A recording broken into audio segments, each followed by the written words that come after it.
I'm going to be sharing 5 benefits that I discovered through this practice of mindful eating.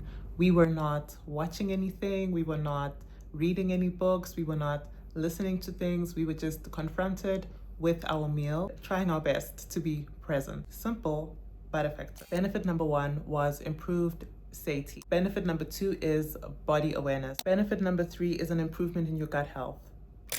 Wisdom is applied knowledge. What is the worth of all of the knowledge we accumulate if we don't do anything with it? What is the point of every podcast, every book, every tip, every video that you're watching if you can't take the information and make it a practical part of your life? Don't be the one with a ton of information but nothing to show for it. This is the point of the 1% Weekly Challenge, how we can not just be hearers of knowledge, but doers of knowledge. Let's not just be hearers of the word, people, but doers of the word. If climbing a mountain feels too challenging, climbing just one step is progress. For the past 2 weeks, we were mindfully eating. A small and insignificant shift in the way we do something that we do anyways. I mean, we're going to be eating anyways, might as well do it mindfully. But this is impactful. We're looking for minimal effort, high impact. And that's what we did. So I'm going to be sharing 5 benefits that I discovered through this practice of mindful eating. We were not watching anything, we were not reading any books, we were not listening to things, we were just confronted with our meal, confronted with enjoying the meal, trying our best to be present. Simple but effective. And I believe if done long term, can help us reap much more profound benefits than we would have realized. Benefit number 1 was improved satiety. If your mind is not distracted by media or content, it's better able to tell you when it's had enough. When you're mindlessly eating, you will continue eating and you will end up overeating. But if you limit distractions, your mind is able to communicate with your stomach and vice versa, while your stomach tells your mind that, well, I've had enough, and you can put down the fork, you can put the leftovers in the fridge. That was one of the first things I did. I think it was day 2. I had dished out much more than I thought I could eat.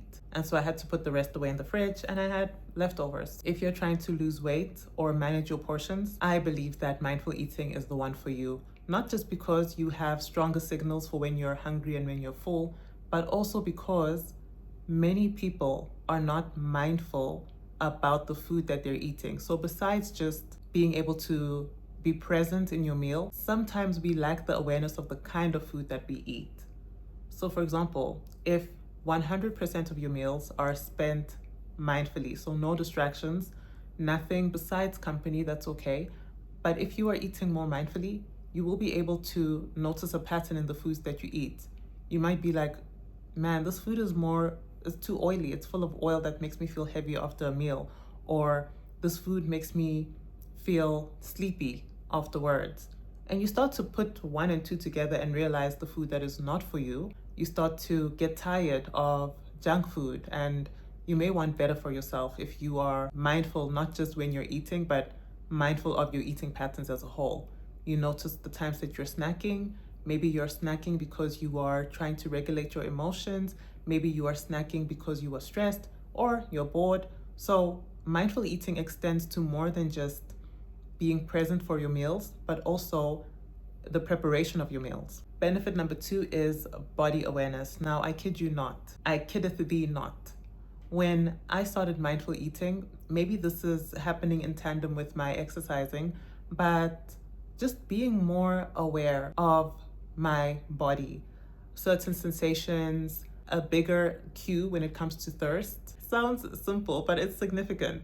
Any movements in my body or imbalances, because I noticed it's all a part of listening to your body.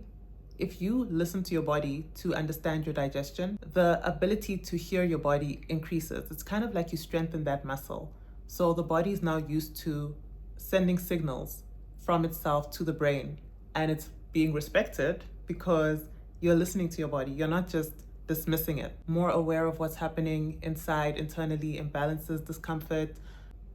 discomfort around certain foods I eat, certain foods that make you feel better. You become more in tune with your body, which is best. I always tell people, you know your body best, right? When I'm speaking to a client, I say, you know your body best. But in reality, some people don't because we're not paying attention. But if you mindfully eat, you take one step into being more attuned to what your body's actually telling you. Benefit number 3 is an improvement in your gut health. When you are mindfully eating, you are not rushing the process. You are not gulping down. Well, initially I was rushing because I was impatient. I was feeling a little bored with myself. But if you practice mindfully eating, you are not rushing. You're not eating with your mind completely distracted, and that allows you to chew the food, release the nutrients.